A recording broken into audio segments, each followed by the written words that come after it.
It's important to understand what the 5G is doing and what they say it's doing. We're told on the IEEE beamforming document that this technology cooked your eyes like eggs in World War II.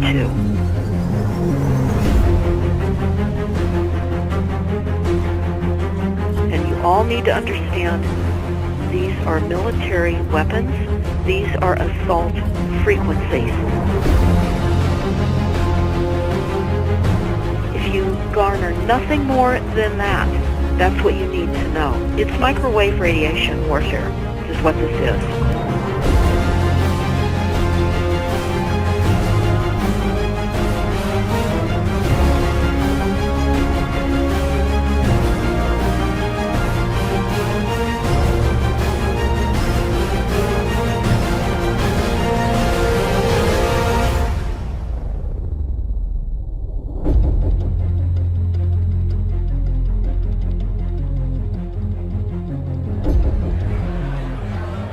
Ladies and gentlemen, please join me in welcoming to the National Press Club Federal Communications Commission Chairman Tom Wheeler. It's an honor to be here at the National Press Club. The first generation wireless, 1G, was voice. The second generation, 2G, allowed both talk and text. Third generation, 3G, the internet, in a limited way. And today's technology, 4G, completed that digital migration. But if anyone tells you that they know the details of what 5G is going to become, run the other way. This video is brought to you by the number 5 and the letter G. And pretty soon, everything else will be too. I have to tell people 5G is a killer.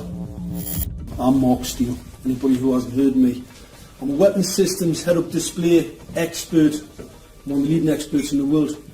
I've actually brought cover in relation to this, and the reason I became an expert was to invent them. What I'm going to say to you today, do not believe a single word I say. Not one. I want you to do your own research. You'll find it's absolutely terrifying.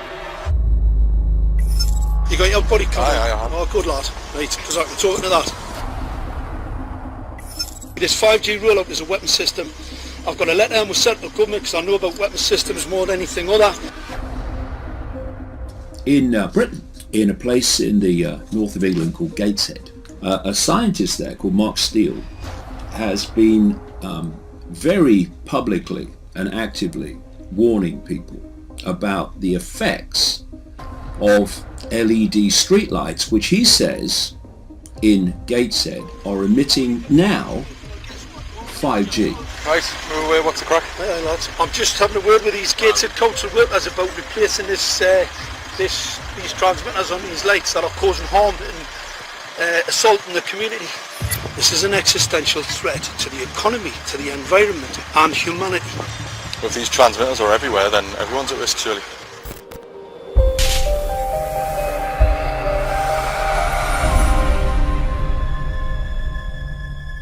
There's a lot of confusion about what 5G is.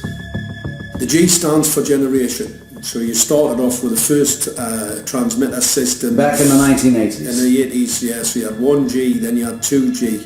And as the generations moved on, you started to see more complex signal systems, cleverer pieces of antenna designs, etc., etc.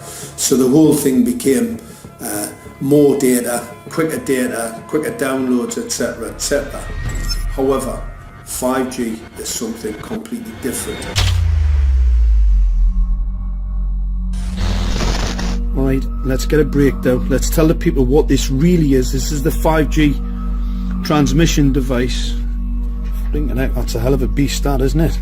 These are the uninsurable transmitters. Just get a good look at that, guys, because obviously I know there's quite a few experts who want to see more detail about the transmitters and the chipsets. Just have a good look, boys. This is the control management system masquerade. There's an antenna there, you see that? What is this phased array antenna here? What's that? This is for phased array, alright? As you'll see, it's got a driver, it's got some chip there. It's one chip. Look at the chipsets on this. This is your dystopian world. What did Gateshead Council say? I'll tell you what, I think we better send some of these educated fools back to school, or just send them to prison, whichever's the easiest. I think prison's probably better. Alright, that's 5G, guys. That's 5G hardware.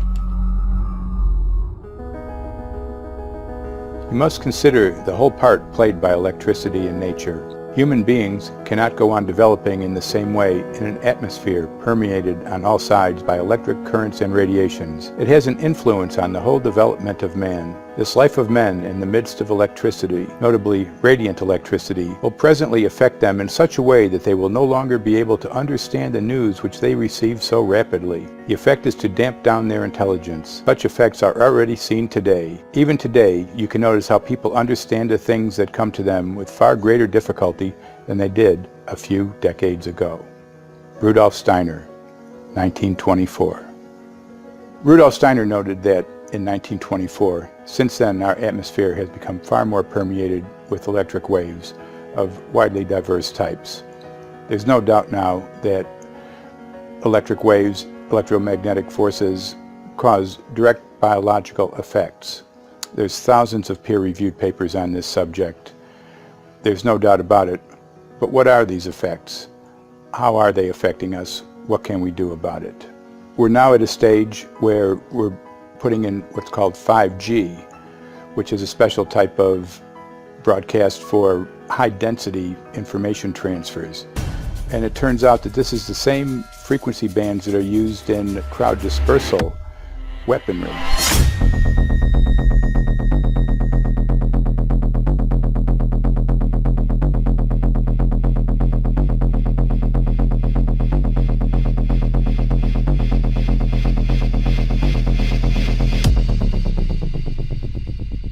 5G, first and foremost, is densification. So it's significantly more transmitters at close proximity to a human, and it is also a sophisticated, illegal, unlawful transmitter. What I mean by that is it is a high gain dielectric lens antenna, and what that allows 5G transmitters to do is to 3D map its environment in your home. The 868 megahertz frequency is specific for battlefield interrogation systems, so sub-gigahertz. It allows the signal to travel through concrete brickwork with ease, and it can actually data gather. It is a target acquiring system. Phased array is basically radar off the battlefield. It is extremely good at identifying targets and being able to lock onto targets.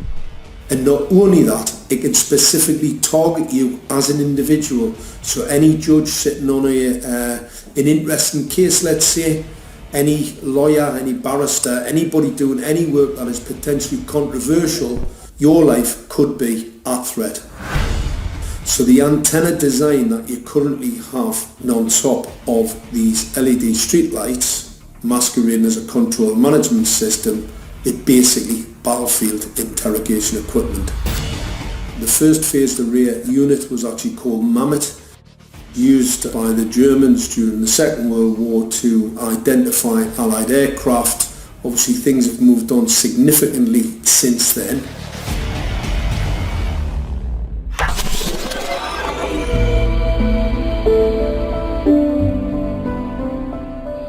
Well, I joined the Royal Navy in 1960, and I specialised in microwave warfare. Radar, obviously, which uses microwave, but they don't just teach you radar, they teach you all about microwaves and other uses. So I understood about microwave warfare and how it can damage people, how it can harm people. Microwaves then were used as weapons, as they are today. It is a perfect stealth weapon, and when governments don't like a group of people, For instance, the ladies who protest at Greenham Common in England about the American missile base they camped, they were microwaved. We microwaved Catholics in Northern Ireland to make them sick. It goes on all over the world, and it's a weapon that you don't know you're being targeted because the dose is very, very low, which is actually more dangerous than a high dose.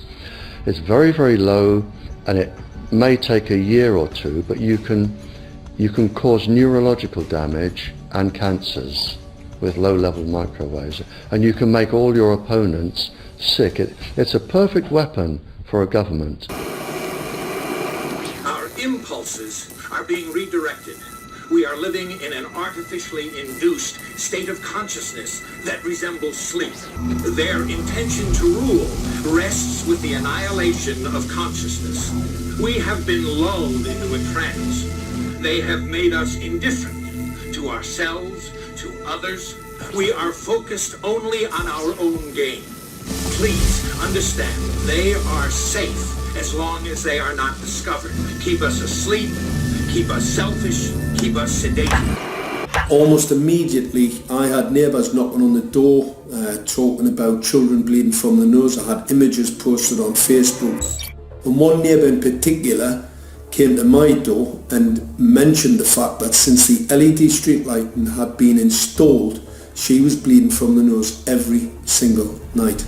I thought it was unbelievable. However, I spoke to another neighbour who lived not far from the first lady who mentioned this, and she also confirmed that since the LED street lighting had been installed, she also had started to develop nosebleeds and had never had nosebleeds before in her life. That then put me on a journey to investigate. I measured microwave radiation levels from the transmitters on top of the LED streetlights. The basic 868 megahertz, it was significantly higher than the current Council of Europe 1815 resolution, which is a maximum of 600 millivolts. I've measured up to over 3,000 millivolts.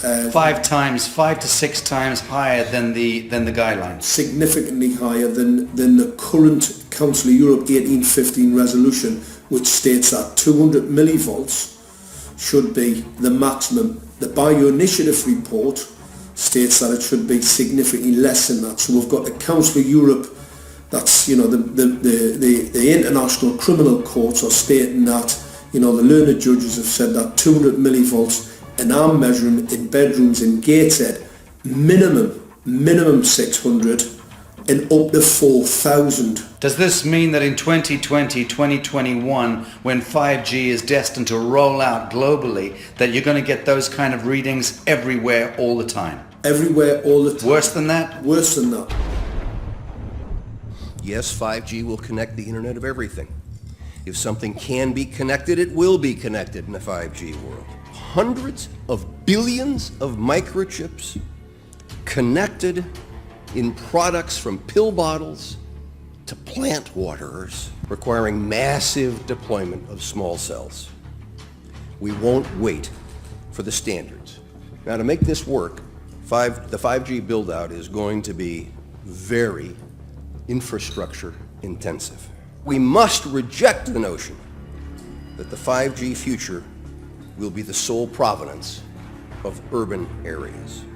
The 5G revolution will touch all corners, and that's damn important. The interconnected world of the future will be the result of decisions we must make today.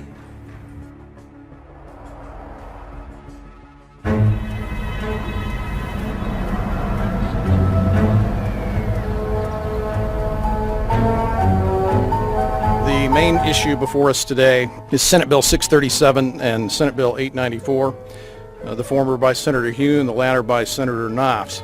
We're going to invite the first 4 witnesses in support of the legislation, and that would be John Jones with Sprint, David Lewis and Andy Emerson with AT&T, Neil Krevda with Verizon, and Frank Alcavetti Jr. with T-Mobile. So be straight with me. Is it true?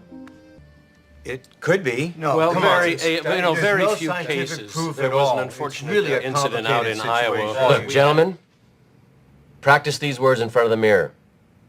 Although we are constantly exploring the subject, currently, there is no direct evidence that links cell phone usage to brain cancer.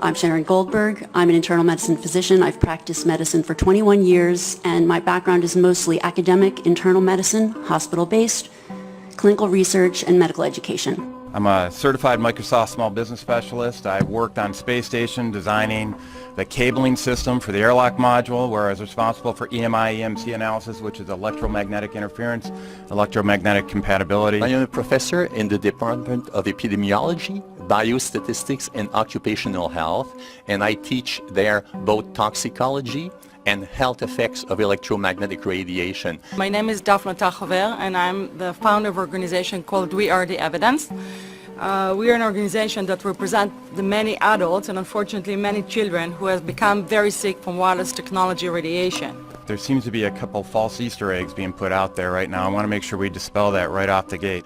The effects of wireless on health scientifically are very, very clear. So it's always pushed back to the definition of an acceptable level of radiation. And that's what this is, by the way. This is about radiation. Wireless radiation has biological effects, period. My name is Dr. Angie Kolbeck. I've been reviewing the studies showing the impacts of wireless radiation on our health, and there are now thousands of studies showing the following adverse health impacts to wireless radiation: cancer, oxidative damage, DNA damage, DNA failure. Things like memory, dizziness, anxiety, brain fog. Headaches, nosebleeds, cognitive problem, exhaustion. We have evidence of DNA damage, cardiomyopathy, which is the precursor of congestive heart failure. Short and long-term memory loss, decreased attention spans, lower reaction times, even involuntary contractions of muscles causing misalignments of spines and jaws. Breast cancer. We suddenly have breast cancer in women who have no DNA predisposition. Disrupted immune function and change in stress proteins, reproductive and fertility effects. There are dozens and dozens of studies that show beyond any doubt what this radiation is doing to our sperm. Now, if you take the cell phone out of your pocket, the sperm will recuperate within 3 to 4 months. What would not recuperate would be the damage to the DNA of the sperm. That is irreparable. The wife of the ex-governor of Indiana was diagnosed with glioblastoma. Same brain tumor Ted Kennedy had and John McCain had. Did you look at John McCain's scar? This is a cell phone brain tumor. LeBron James, one of our sports people, had a salivary gland tumor. That is another cell phone tumor. You didn't hear about it because immediately after that was discovered, he was paid by Samsung to become their spokesperson. We are seeing increases in brain tumors.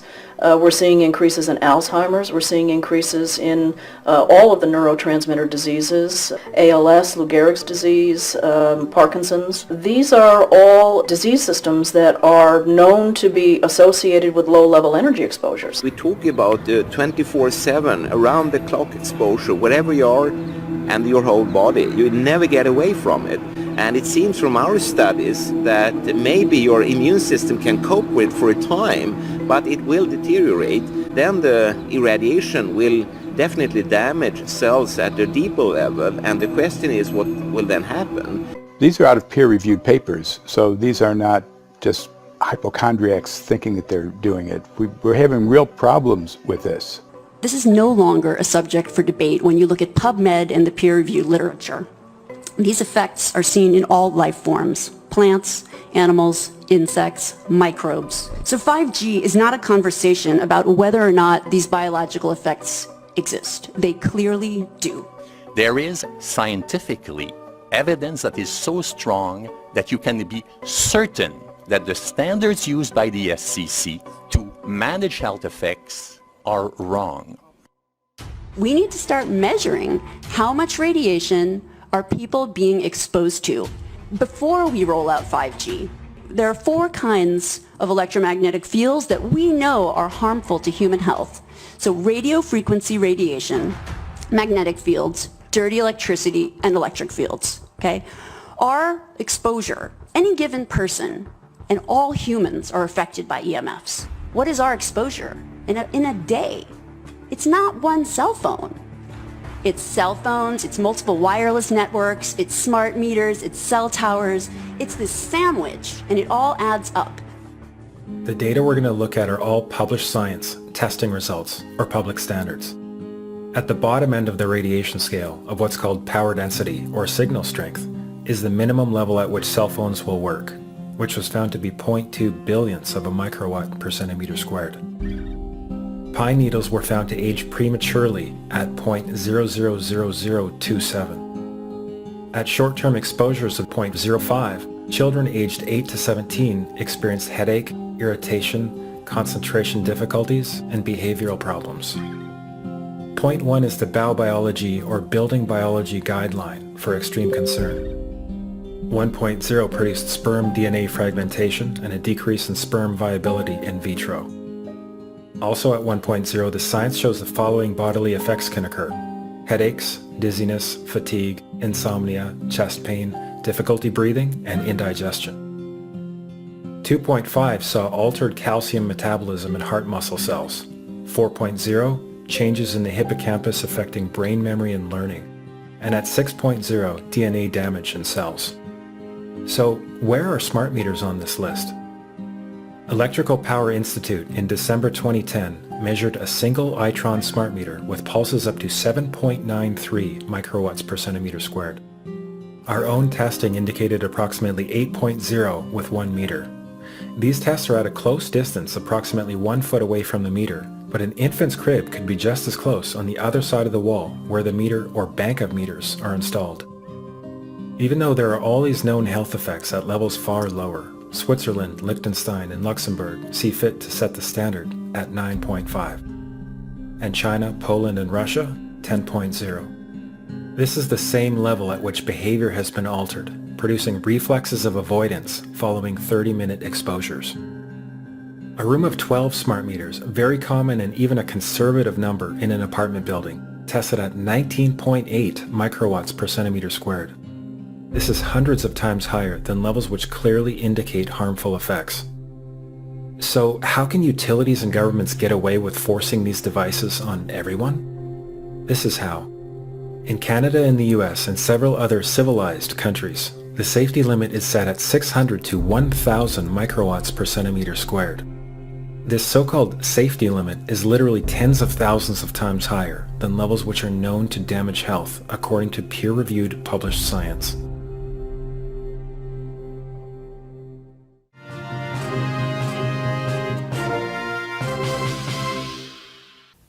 Faster, better, more reliable internet. That's the promise of 5G technology, but there is also the peril.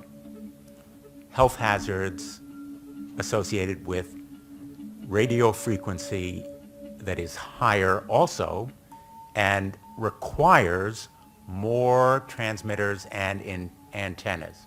And the stark, simple fact is the health hazards are unknown and unstudied. And that is a sign of neglect and disregard on the part of the Federal Communications Commission that seems unacceptable.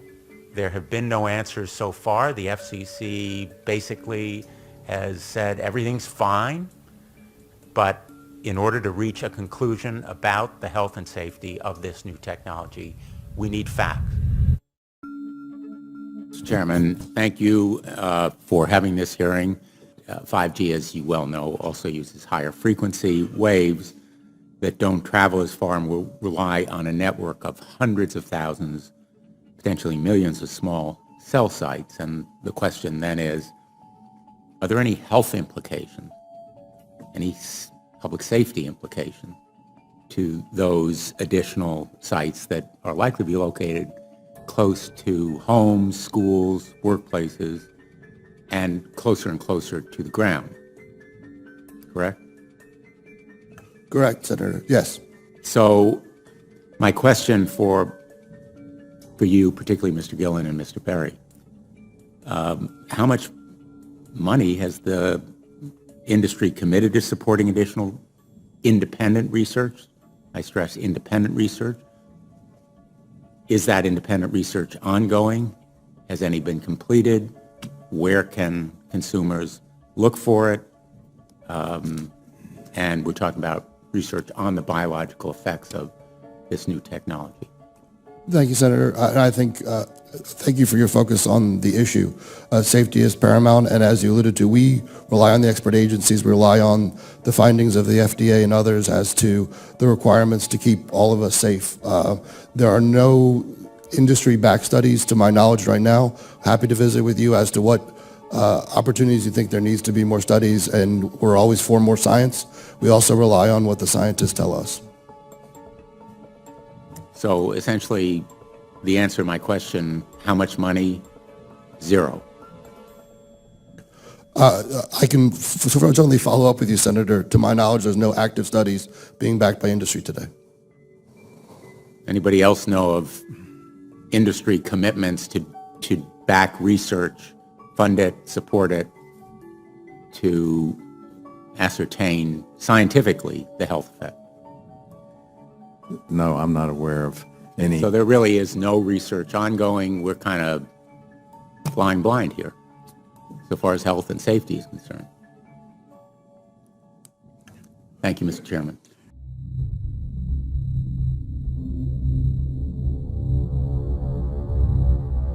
You're a trained medical professional. Yes. We don't have one on the panel. What are we to make of the American Cancer Society, for example, telling us there's no evidence of harmful product? Many of these organizations have conflicts of interest. Very briefly, if you can, what do you mean by conflict of interest? One of the first things that you teach residents is that you always have to look at the funding. There's a tremendous amount of sponsored research by people who are hired to do studies to find no effect. And that's plagued this field in a number of countries. The radio frequency radiation work that we did was supported by Motorola. The relationship was really very cordial and very stress-free, but only up until we started generating data.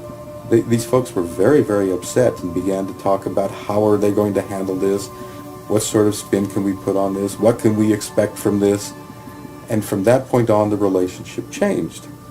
What we saw was that Motorola began to exert more and more control over the work, telling us what to do, telling us how to write abstracts, what to say in the abstracts, what to say in the papers, how to do the work. No, don't do this. Yes, do it this way. This was unacceptable. I had completed our study of DNA damage, and I submitted the final report to Motorola. They simply weren't willing to accept my interpretation of my study, my evaluation of my study, my knowledge of science at that point, and tried to urge me not to publish the study. Did you hear about people coming to you as far as having complaints about illness? We were made aware of health complaints following installation of smart meters, and we wanted to verify this using our field work. So I measured the field of about 30 different people while they stood 1 foot in front of the smart meter, and in every single case the human energy field was obliterated as they stood in front of the smart meter. So in our first slides, what we see is normal cells, and the structure of the cells is intact and sound. This is what we would expect from a normal sample. So after 2 minutes of exposure in front of the smart meter at about 1 foot away, we see a totally different story. Sample 1, you can see a lot of degradation in the cells. The cell walls have been broken, and you see changes in the cells which are called mycoplasma. It shows a mutation to the cell. In the second sample, we see a different type of degradation to the cell membranes. You can see a corrugation here. This is called bottle cap formation, and it's known that this occurs due to oxidation or exposure to free radicals. So this third subject, when we did her sample, she had to be pulled away from the meter after 45 seconds because she complained about an increasingly severe headache. And here you see a phenomenon called rouleau, where the red blood cells are stacking up, which makes it very difficult for the blood to deliver oxygen to the tissues as they would be their normal function. Every single one of these is a degradation. Every single one of these shows a trauma to the blood cells, and that came from something, and the only variable was the smart meter. The good news in all this is the patient and the blood can return to normal once they have been removed from the influences of these stressors.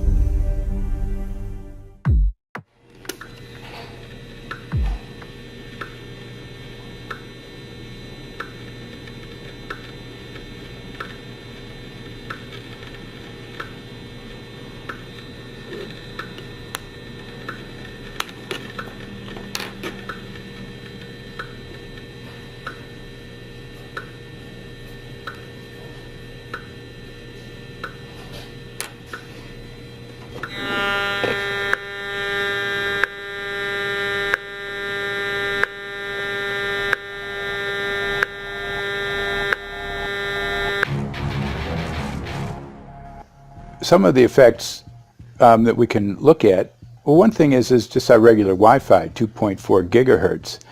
That's in the same range as microwave ovens, which are also called radar ranges, because that is radar. 2.4 gigahertz is interesting. It's not the peak absorption rate in water for microwave frequencies, but it's at a point where it allows full penetration, because if it came in at the peak, it would prevent the insides from getting warm. So that's with basic Wi-Fi. Now when we look at 5G, 60 gigahertz, this is what they call active dispersal sort of weaponry, just to keep people back. It burns the skin. It doesn't penetrate, but 60 gigahertz is the frequency of oxygen molecule absorption. Since they have electrons that they share with each other, what we breathe is actually O2, pair of oxygen. So being bombarded with 60 gigahertz could very well impair our oxygen absorption rate in our body, and thereby the whole basis of our living system. Martin Pall says, putting tens of millions of 5G antennas without a single biological test of safety has to be about the stupidest idea anyone has had in the history of the world. So assessing all this, we have experts in various fields, military EMF weaponry, biological effects on humans, firefighters that are getting cognitive impairment by being there in them, countries that are banning these sort of technologies around schools because of the impairment to cognitive. Let's weigh that up in light of what Rudolf Steiner said in 1924 about just mere radio causing the impairment of cognitive functions on people, that they can receive news from around the world, but they can't understand it as well because of the effect of the electricity. We have to say, something smells sinister here. With the 5th generation, it's actually a whole new ballgame. It's not using the same technology. They're switching to military-grade millimeter wave technology. And when you look at this technology, I mean, if you go and look at DARPA reports, come and look at some of the patents that the United States military has put out on what they can do with psychological weapons, all sorts of things, crowd control, active denial, anything you can think of, this is what they can do with 5G. So any type of military application you can think of which has an electromagnetic base, they can do with 5G. And they're putting this out blanket across the population. Ladies and gentlemen, the President of the United States. Good evening, my fellow Americans. In the councils of government, we must guard against the acquisition of unwarranted influence, whether sought or unsought, by the military-industrial complex. The potential for the disastrous rise of misplaced power exists and will persist. We must never let the weight of this combination endanger our liberties or democratic processes.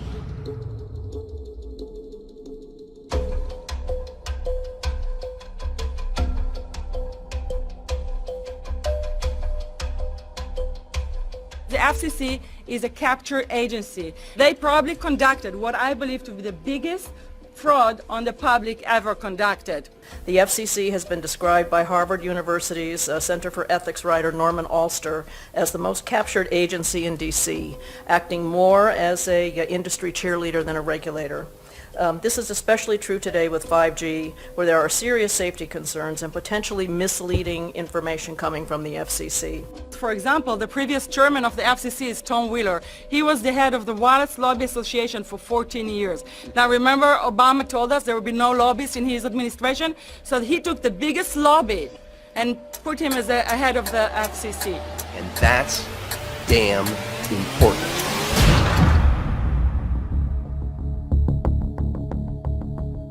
In 1993, the FCC started a rulemaking to adopt the IEEE regulations on this issue. IEEE is an engineer association. Why is it that we adopt regulation of engineers who maybe know how to measure this radiation when it's passing a wall, but not when it's passing a body? All our health agencies objected it, saying that it makes no sense to adopt engineer association, that they had not even one biomedical person on their team. They are effectively indemnified against adverse health impact lawsuits when the acceptable limits are higher than the limits actually shown to show harmful health effects. The FCC guidelines were developed for short-term exposures, 6 minutes, 30 minutes, depending on it's a phone or an outdoor exposure. And they have absolutely no connection to the biological effects that have been very clearly summarized in the Bio Initiative. So as you can see, there's a number of individuals in this room today that have serious concerns about this as regards to their health.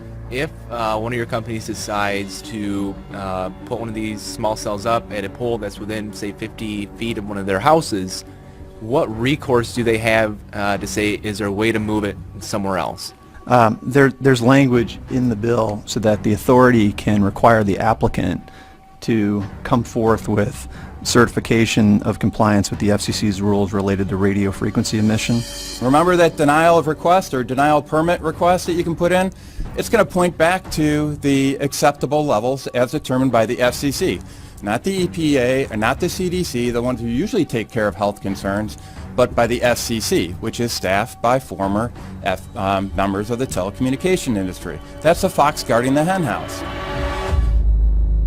It's a fact that most insurance companies will not indemnify against EMF effects. Telecom companies around the world are warning their investors of potential major costs due to real or alleged risks of EMF pollution from their products.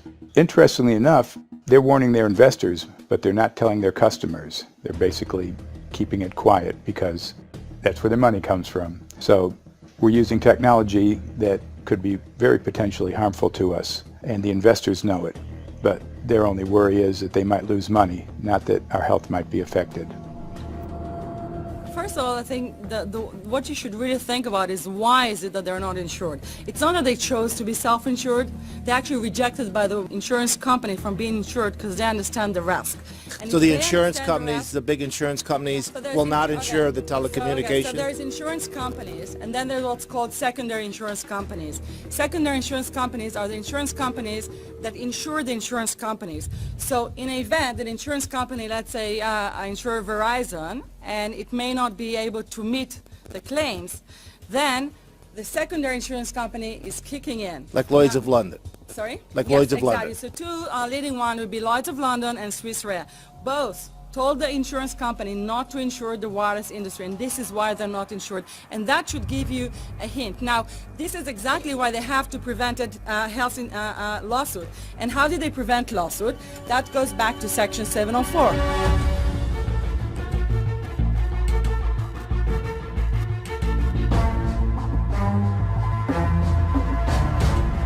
Section 704 was passed in 1996. This is how our rights in regards to health were taken away by the wireless industry. What this legislation did, it gave the power to regulate the health effects of wireless technology to the FCC.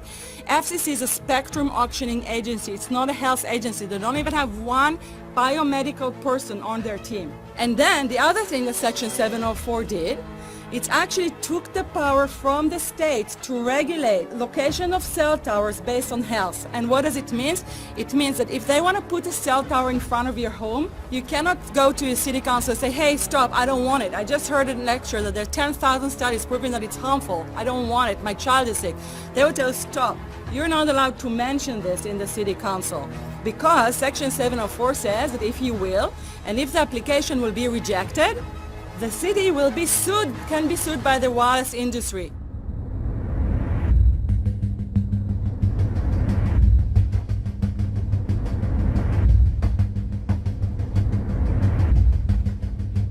A major U.S. government study on rats finds a link between cell phones and cancer. Very first government study linking the radiation from cell phones to cancer. Two-decade, $30 million federal study out today found there is some evidence of a link between cell phone radiation and brain cancer. Professor, what is the NDP? I've heard that study several times. NDP is what? So it's a $25 million study on rats and mice that was supposed to demonstrate that there were no effects of radiation below thermal. And in fact, it demonstrated exactly the opposite.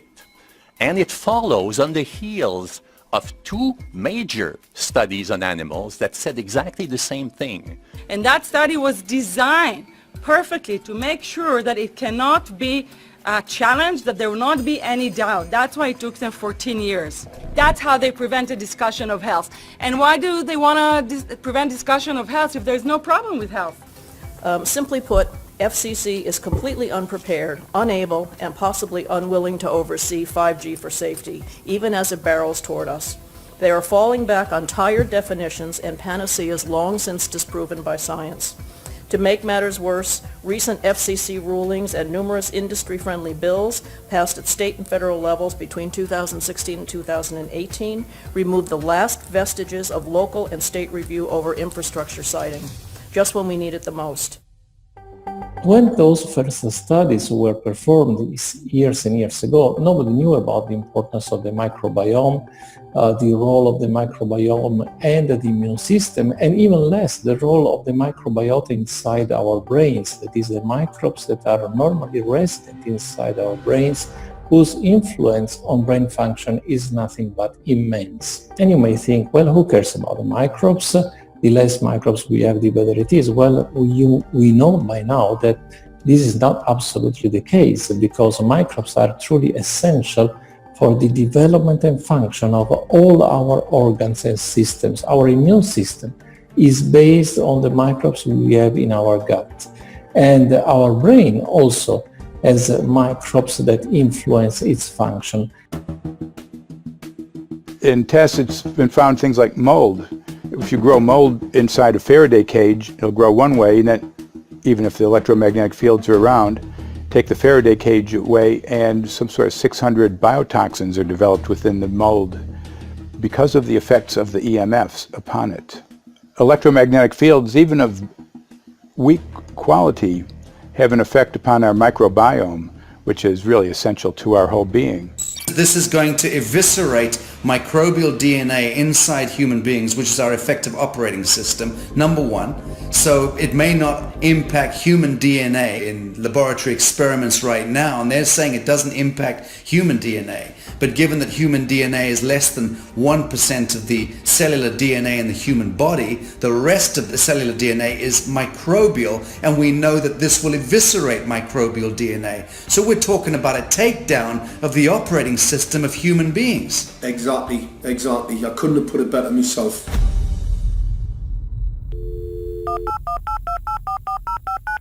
John Brandt. Good morning, Mr. Brandt. Wow, this is Amanda from Oh, hi, how are you? Hi, I've been trying to get a hold of you for months now. You guys are covering up chemtrails. No, we are not covering it. We have no reason to cover up chemtrails. Of course, you have every reason to cover it up. Every reason. It's called What losing your reasons job. would that be? Oh, well, you personally, you would lose your job if you were to reveal anything to me, and it's probably unsafe for you to even be speaking about this, No, considering the types of individuals you work for. It's not unsafe. It is unsafe. There's no problem with us talking on, you're a citizen, you're making a complaint. Oh, Lord have mercy on my soul. It's a complaint in an area that we don't have authority to regulate.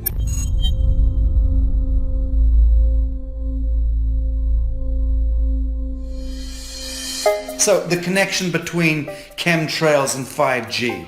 It's all interconnected. The metallized particulates that would allow the 5G phased array, so basically the radar that would allow it to be able to identify you, so it can watch you, it can identify you in your own home 24 hours a day, 7 days a week. For the last X amount of years, we've been through chemtrailing, and that is now the cat is out of the box. We've had these nanoparticulates raining down on humanity for years now, impregnating our bodies, by best account staying inside our bodies. Those nanoparticulates, what you're saying, are building up a kind of a phosphorescence glow capability so that we can be flagged up in our homes, behind concrete and steel, inside bunkers, in the basement, doesn't matter where you are. The 5G will be able to now triangulate, map and read you, because you as a living being are impregnated with these nanoparticulates, which are acting as a kind of transmission and reception technology. It's exactly, absolutely exactly. You have to consider that DNA also works as a fractal antenna, which is able to send and receive and also to process signals under the form of radio frequencies. Well, then there is no doubt that artificial radio frequencies, such as those of cell towers, and in particular these new types of towers that have a much higher density of signals, they may somehow interfere with the ability of DNA to retain and transmit biological signals. So this is one level of danger that very few biologists are aware of. How much effort was put forward to address this, what most of these people are, or many of these people are here for, which are the health concerns? Was there any dialogue back and forth? Was there any working, was there many studies evaluated to look at regarding this area? Maybe not every person that has concerns on the legislation was brought to the table. Okay, so from your perspective, you feel that there was a legitimate amount of time to evaluate the data that the opposition would have on this? Absolutely, and I wouldn't put forth something that I didn't believe in. And I'll tell you, as I mentioned earlier, and it's been commented several times amongst the panel here, this is truly an economic development issue. Our 3-year-old, again at home, is outraged when we pull out the driveway and he's not able to access Wi-Fi.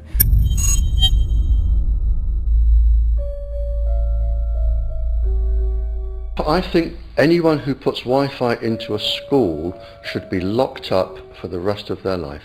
I really do. I think they're not fit to walk on the surface of this planet because they haven't looked at the research, and whatever incentive they have, it is not worth the genetic problems that parents are going to face with their children when they're born. France has banned Wi-Fi in nursery schools and put warnings out for regular schools because they're finding there's impaired learning capacity in children when they're around Wi-Fi. And they have to put up warning signs where they put Wi-Fi transmitters. When I got sick and I learned that they're putting Wi-Fi in the schools in Israel, I was very sick at the time, but I could not tolerate the thought that children in the schools will become as sick as I have. And after a few months of correspondence, I submitted a Supreme Court case in Israel to ban the use of Wi-Fi in the schools and replace them with wired network. The 4 top diseases that kill our children, our young adults right now, are brain tumors, thyroid cancer, testis cancer, rectal cancer, everywhere we put our cell phones. And a lot of our children are sick and they're being misdiagnosed and mistreated because the wireless industry has put billions and billions of dollars in the past 30 years to mislead the public as to the health effects and keep the public uninformed. We are performing an experiment on children. We are exposing children to microwave radiation for 6 hours during every school day. We have had absolutely no studies looking at the long-term effects of this radiation on young people or even on adults.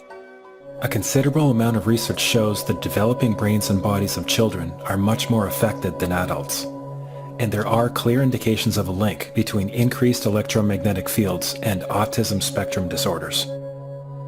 We took 10 autistic children and went back to the sleeping location where the mother was when she was pregnant with that child and compared it with the sleeping location of a mother that gave birth to healthy children.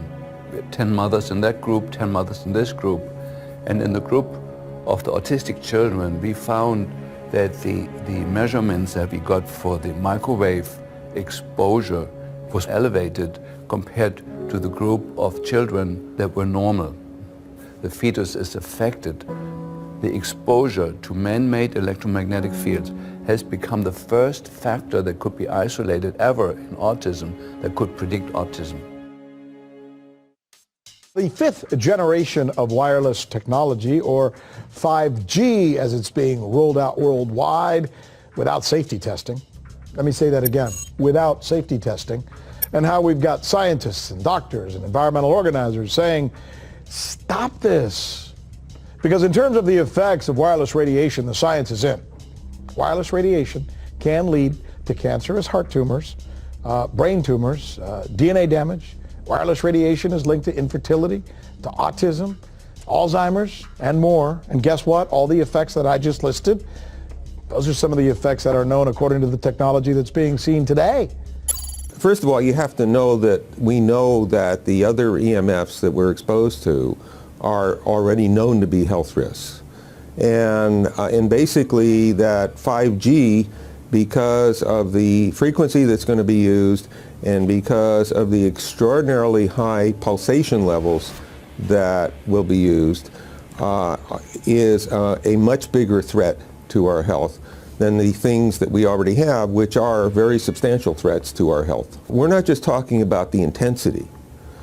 We're talking about the frequency and the very high level of pulsations. There's a huge literature which shows that pulsed EMFs that pulse up and down very rapidly, are in most cases much more biologically active than our non-pulsed EMFs. Every single wireless communication device communicates via pulsations, but the industry completely ignores this issue. The problem with 5G is that they're planning to put out tens of millions of these antennae all over the place without doing one single biological safety test. Are you implying possibly that we, the consumers, are the guinea pigs since they haven't really done tests to see the effects in a smaller setting? I mean, that's not an implication, it's a statement. We are, yes. Cancer is not the main concern that I have. I'm really concerned about sperm count and about effects on pregnancy. How many of you know that 1 in 6 American couples is unable to have a child when they want to? How many of you know that last year the birth rate in this country dropped the most that it ever has in recent history, 3% in a single year?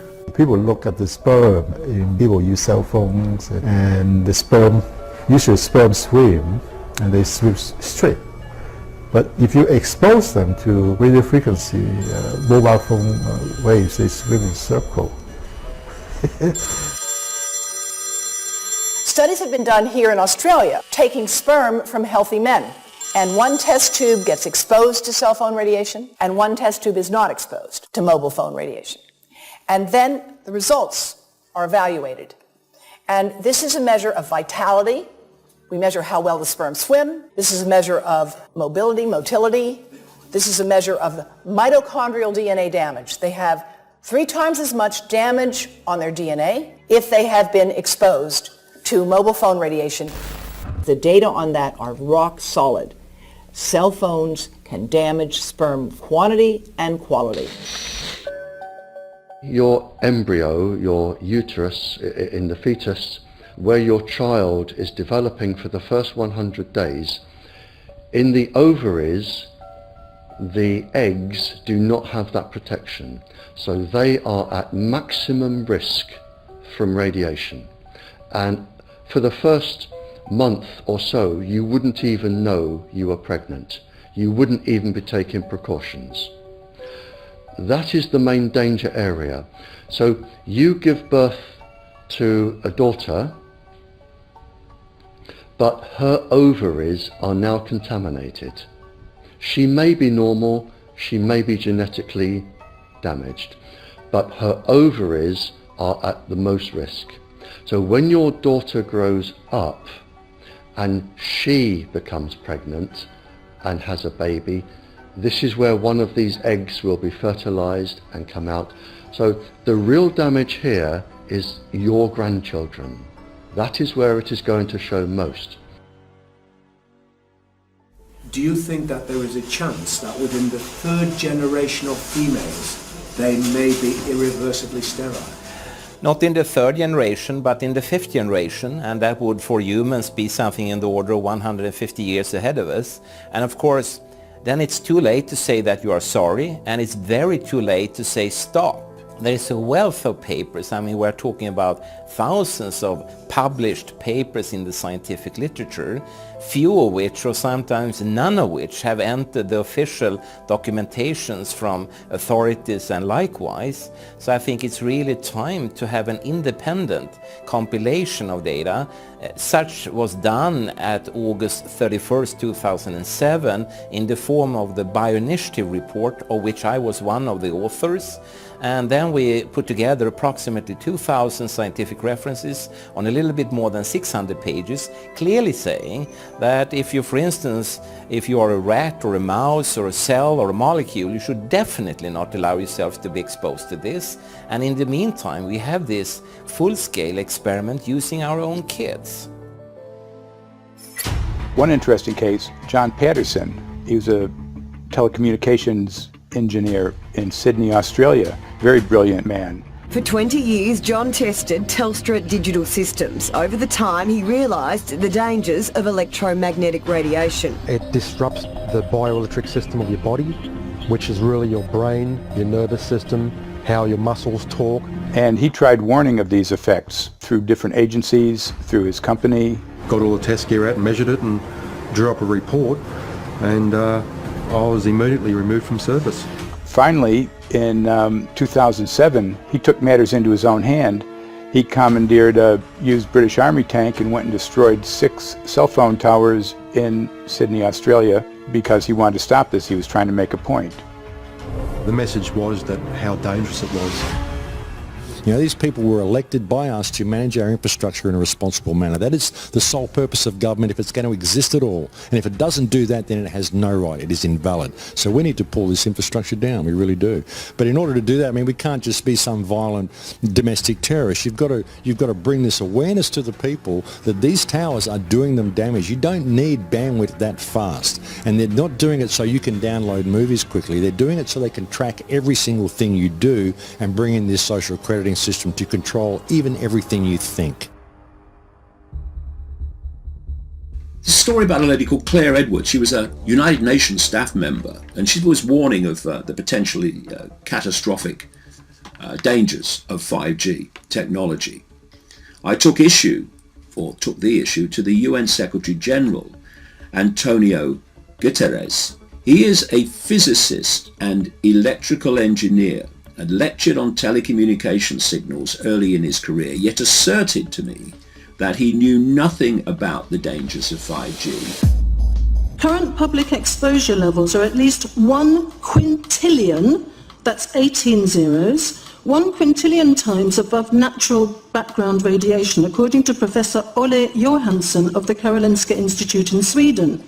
The highly dangerous biological effects of EMFs have been documented by thousands of studies since 1932, indicating that we may be facing a global health catastrophe orders of magnitude worse than those caused by tobacco and cigarettes. 5G is designed to deliver concentrated and focused electromagnetic radiation in excess of 100 times current levels in the same way as do directed energy weapons. There is currently an international appeal signed by 237 EMF scientists from 41 nations urging the UN and particularly the WHO to exert strong leadership in fostering the development of more protective EMF guidelines, encouraging precautionary measures and educating the public about the considerable health risks, particularly the risks to children and fetal development.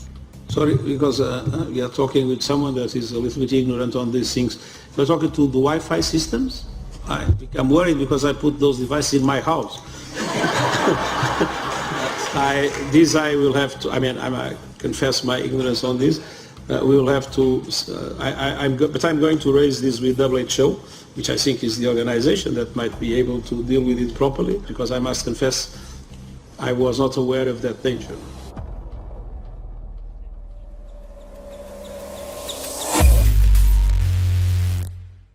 In 1996, when the Telecommunications Act was passed, in it was a provision essentially that kept local officials from addressing health issue concerns when approving or not approving a cell tower. So that's correct. But then something new is happening. We've talked a lot about it on the Solari report, thanks to Jason Boggs-Smith and his website EMF Warriors. But this is new. This is very, very new. So you're basically, sending out an appeal on something that in one sense hasn't happened yet. This is not just an incremental change. This is a big step up. It's a sea change. An onslaught's not an improper word. It's a bombardment. So instead of a cell tower 1 mile or 2 miles from you and you still have cell phone service, we're going to have antennas every block, and some poor soul is going to have one mounted to a utility pole maybe less than 20 meters from their home. So this kind of, invasive bombardment with this many antennas, just in 1 square mile, if you do the math, 1 per block and 16 blocks per mile, that's about 250 antennas per square mile. The millimeter wave is untested. Former FCC Chairman Tom Wheeler openly said that they don't plan to test. We won't wait for the standards. And then our appeal also addresses the fact that there's a plan to roll out 5G through satellites in low Earth orbit. So 20,000 satellites, which will cover every square foot of the planet with a 5G signal. 6, 5, 4, 3, 2, 1. Night after night, politicians and other leaders were telling Americans that Sputnik revealed that we were at great risk. Not just our pride, but our security is at stake. Russia wins dominance of this completely new area, well, I think the consequences are fairly plain. Probable Soviet world domination. We choose to go to the moon in this decade and do the other things, not because they are easy, but because they are hard. Because that challenge is one that we're willing to accept, one we are unwilling to postpone, and one we intend to win. Welcome, everybody, to the White House. This is White House 5G Summit. My name is Justin Clark. I'm the Director of Public Liaison, and we are thrilled to have you here today. Really happy to be joined by a lot of leaders in industry, members of Congress and the Senate, White House leaders on this, and people from the FCC. Before we start, one, we are government, so don't assume we know anything, okay? I do agree. I don't know anything. I have become accustomed to giving speeches in my new position on subjects about which I frankly know very little, and we need more cell towers and connections in Connecticut, my home state. It's ridiculous. The U.S. is in the lead thanks to our private sector as well as the work of the FCC and this administration overall. But China and South Korea and many other countries are eager to claim this mantle. We have every intention to deploy 5G first and reap the benefits of faster and more robust wireless. Yes, I hope we beat China, of course. And get to gigabit speeds and low latency, and the race has begun. Let there be no mistake. The race to 5G is a sprint. Winning the global race to 5G, it's a national priority. We must bear in mind the national security implications of winning the race on 5G. Today we're talking about the importance of being first in 5G, continued commitment to putting America first in the race to 5G. We're calling it America First, 5G First. Well, our strategy is called the 5G FAST Plan, a plan to facilitate America's superiority in 5G technology. Connected devices for health applications, which I love, has the capacity to make people healthier, as I understand it, a lot of medical applications. Industry is not asking the government for money to build 5G networks. They're asking us to cut the red tape that surrounds infrastructure deployment. We cannot let today's red tape strangle the 5G future. The red tape slows and sometimes stops the building of densified network facilities necessary for 5G. As we continue our efforts to keep government out of the way so that America can continue its leadership for America to win the race to 5G. One path is the government regulatory path. The other path is the private enterprise free market. Gales of creative destruction, Schumpeter path. Have you ever heard that? Gales of creative destruction? It just means let it rip. The new replaces the old. With 5G, we're on the cusp of another era of American innovation. It means an even more connected world for everyone around us, unlocking the potential of the Internet of Things to become safer, healthier, and more sustainable for our future. You know, sometimes, look, we all believe in the 10th Amendment, but sometimes you have to override it.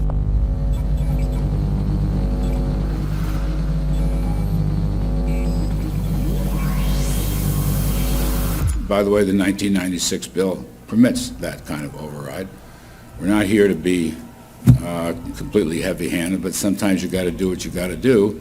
And some of these states or cities that don't want to cooperate want to shake us down. We can't allow obstacles and barriers to stop this movement. That's all.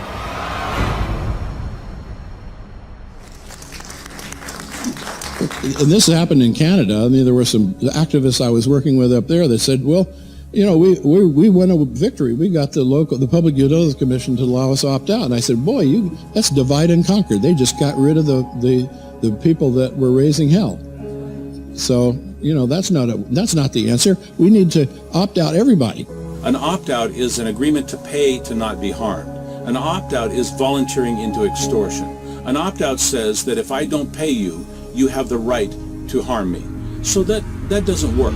This is a mandate. This is being pushed down your throat by a company that is not responsive, by a government that is not responsible, and it's being done in a collusion that's designed to undermine the individual rights of individual people in communities across the country and around the world. The Minister for the Environment has a duty. His duty is primarily to ensure that there is cleaner, better, healthier environment for people in this country. It's a simple duty. He also has a responsibility in regard to science and innovation to make sure that that happens. What seems to be happening here, in fact one could say undoubtedly happening here, is he's using science and innovation to ensure that our right to life is threatened. There have been no public debates. There is no public discourse. There are no public disclosures as to why, when, how, what is going on in regard to 5G. That by itself is a breach of ministerial responsibility, and one which we really should look at in terms of a private prosecution against the ministers who have failed to protect our right to life. Okay, smart technology, smart meters, smart cars, not that smart, huh? What does smart mean? Anything that has smart attached to it, secret militarised armaments in residential technology. That's where smart came from. And smart, every bit of technology that you see today has all been developed for either some type of battlefield, some type of intelligence gathering system, and obviously these developments have to be commercialised, and people have actually took them into their homes. The definition of a smart grid is a wireless system that will fundamentally turn every single appliance in your home into the equivalent of a transmitting cell phone. That's every computer, every television, every furnace, every air conditioner, every coffee machine, every printer, every single appliance that you have in your house will eventually, in a smart grid, have an antenna that's embedded into it that will transmit your usage data to a smart meter on the outside of your home that will then transmit your usage data to another tower receiving that usage signal that will then go to the utility company for supposedly billing purposes.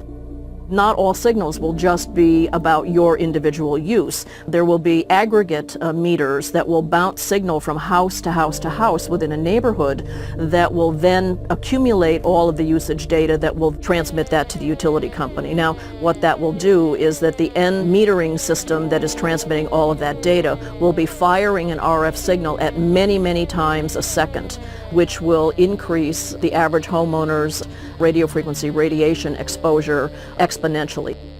This picture shows some aphids on the leaf of an orange tree shortly after radar equipment was installed at a nearby airport a number of years ago. I noticed that every few seconds all the aphids would tense up in unison and do sort of a little dance, as you see in the picture.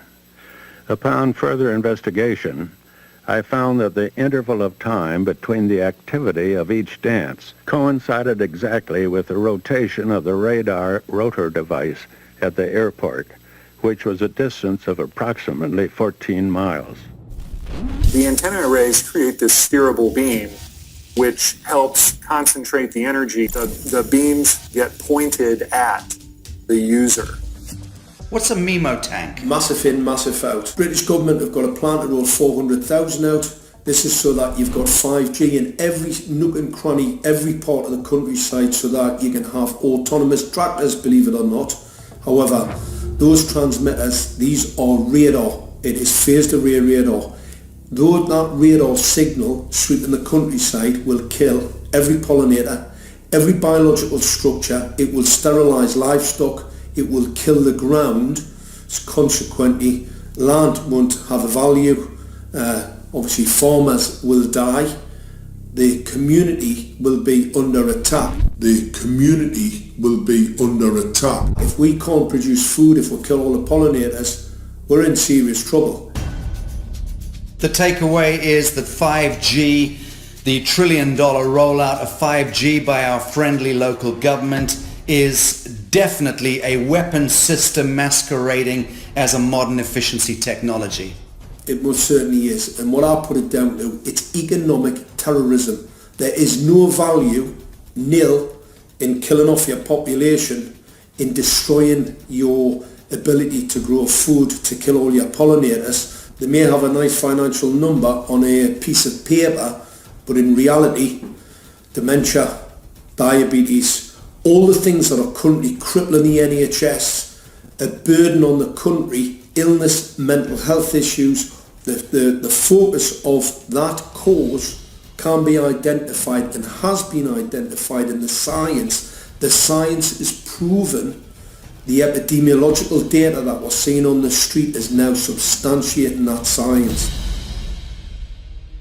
The DNA inside you, the mitochondrial DNA, you can trace unchanged to your mother, her mother, her mother, right the way back to the beginning of the human race in Africa, the Stone Age. It is unchanged, the mitochondria, and that is being unchanged in your children, which means if you damage it, your child could be genetically damaged, then her child, and her child, and her child, forever.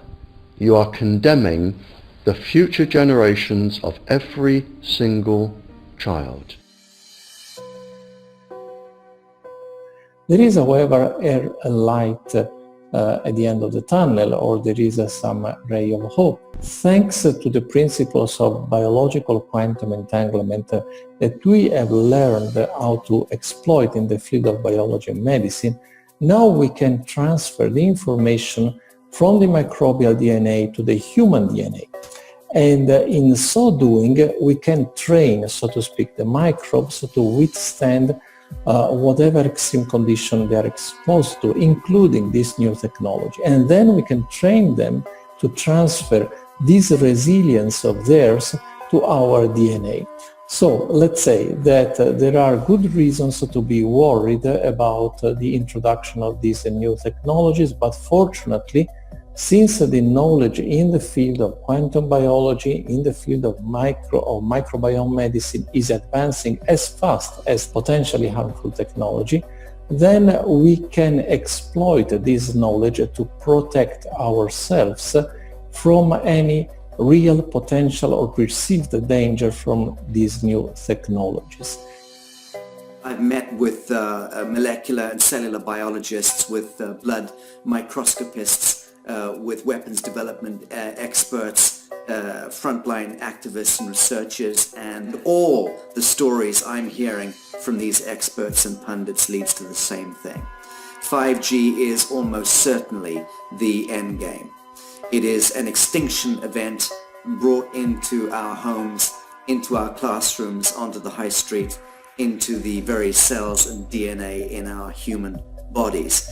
It is such a perilous threat that it is almost impossible to imagine, let alone describe. When the 5G signature goes live, it will tap into a multitude of satellites which are in geosat orbit around the surface of the Earth. Millions of surface antennas will pick up that signaling and will then scatter the signaling into hundreds and hundreds of millions of different micro antenna systems set up on street lamps and even in your home, which you're not aware of incidentally. The LED light bulbs in your home invariably contain the micro or nanotech lens flare capacitors which will receive the 5G signaling, and it will proliferate the 5G signaling everywhere by exploding the signal into billions of photons which will target everything all at the same time. This is stealth technology. This is invisible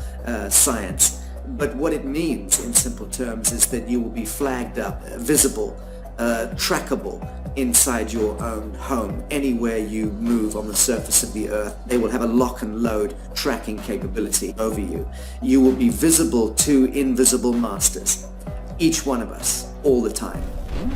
Today, our governments and the corporate sector have managed somehow to infiltrate the mainframe of our civilization and are pushing through a $20 trillion infrastructural rollout without any, and I mean without any, health science running behind it. There have been no tests. Your government and your health authorities are either in collusion on this matter of genocide and ecocide, or they're just damned stupid, and I would suggest it is the latter.